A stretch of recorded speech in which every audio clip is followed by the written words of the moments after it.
Thank you very much, Mr. Speaker. I thank the gentleman for yielding. I thank him for his leadership in so many ways in this Congress. Mr. Nadler, thank you. Mr. Chairman, I commend Mr. Malinowski and Mr. Raskin for bringing this important resolution to the floor. And Mr. Speaker, I come to this floor prayerfully. It's really very, very sad. It was interesting to me, and I spoke out about this, that on Sunday, in Catholic Masses, and I don't know beyond that, the gospel of the day was the gospel of the Good Samaritan. A person asked Jesus, "What do I have to do to enter the kingdom of heaven?" And Christ replied, "Love thy neighbor as thyself. Show mercy." That very same day, and then went on to talk, and then he said, "Well, how do I do this?" And Jesus gave him the example of the Good Samaritan. Everyone is familiar with how a stranger helped another stranger, a foreigner helped another foreigner, the Good Samaritan. Love thy neighbor as thyself, show mercy. On that very same day, coincidentally, ironically, sadly, whatever adverb you want to use, the president was instituting raids into the homes of families. I went to Spanish Mass this weekend and saw the dignity of those families, the beauty of the children, and the fear that the president had struck in their hearts as we were listening to the gospel of the Good Samaritan, to show mercy and love thy neighbor as thyself. That very same day, unfortunately, there were those who were not informed by that gospel. And so here we are later in that day. It was stunning to hear the words that were used, "Go home," to some of our colleagues. The same words that were used to so many people in our country, whether because they weren't born here or because they didn't look like some others here. Go home. As annoyed and as insulted as we all should be about the president saying that about our colleagues, it's also not showing mercy for him to say that about so many people in our country as he wants to split up families. So I thank Mr. Malinowski and Mr. Raskin for the opportunity to speak to the statements that the president made later in the day of the gospel of the Good Samaritan.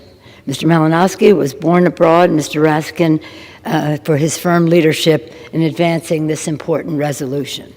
The House, hopefully, has come together, standing as one, to denounce the White House's xenophobic attacks on our members, on our people, and to defend the values of America. And what is America?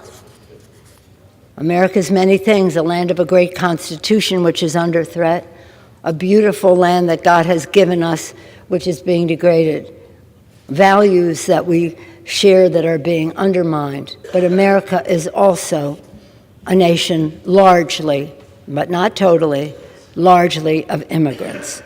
As this resolution so beautifully states, the founders conceived America as a haven for refuge, for people fleeing from religious and political persecution. And Thomas Jefferson, Alexander Hamilton, James Madison, having opposite views on other subjects, all emphasized that the nation gained as it attracted new people in search of freedom and livelihood for their families.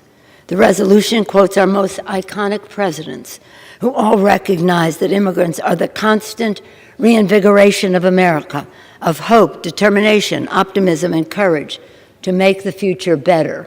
Those are American values. Those are American traits: hope, optimism, courage. And many of these immigrants, when they come here with those values and those traits, make America more American.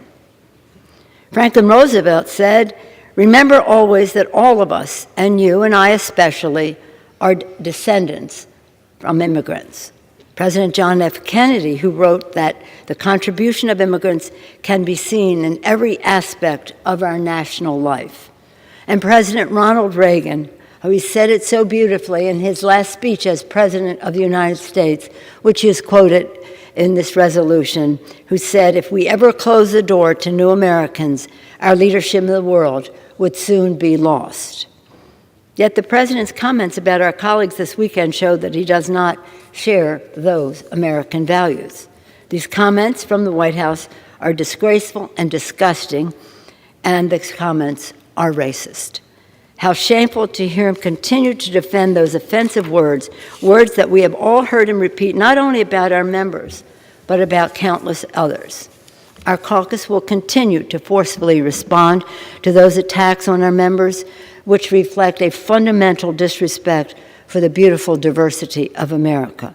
There is no place anywhere for the President's words, which are not only divisive, but dangerous, and have legitimized and increased fear and hatred of new Americans and people of color. It's so sad because you would think that there would be a given that we would universally in this body just say, of course, of course. And there's no excuse for any response to those words but a swift and strong, unified condemnation. Every single member of this institution, Democratic and Republican, should join us in condemning the President's racist tweets. To do anything less would be a shocking rejection of our values and a shameful abdication of our oath of office to protect the American people. I urge a unanimous vote and yield back the balance of my time. I was just going to give the General Speaker of the House if she would like to rephrase that comment. I have cleared my remarks with the parliamentarian before I read them. And take it. And I ask the words be taken down. I make a point of order. The gentlewoman's words are unparliamentary and are ready to be taken down. The chair will remind all members, please do not make comments toward personality-based comments. The gentleman from Georgia is recognized. I made a point of order that the gentlewoman's unparliamentary and request they be taken down.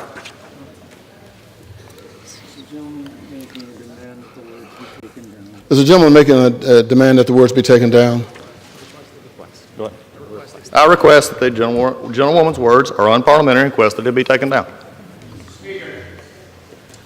All members will suspend. All members will suspend.